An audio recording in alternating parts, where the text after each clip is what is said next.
how to delete your Bybit account. If you would like to delete your Bybit account, it is actually quite simple to do so.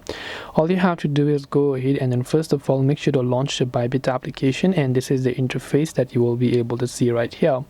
Once you launch the Bybit app and you're logged into your account, you decide that you want to delete your account. You tap on the profile icon located at the top left corner, and then you come to this page. From here you can simply see this option that says security, so just go to the security option.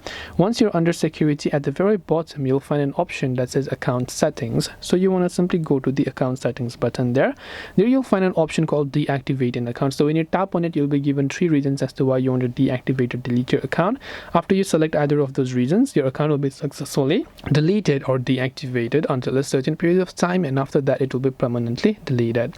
This way you'll be able to delete your Bybit account. I hope that this video really helped you. If you have got any further questions, feel free to also leave them down in the comment section below. As always, thank you very much for watching till the end of this tutorial, and see you soon in our next video.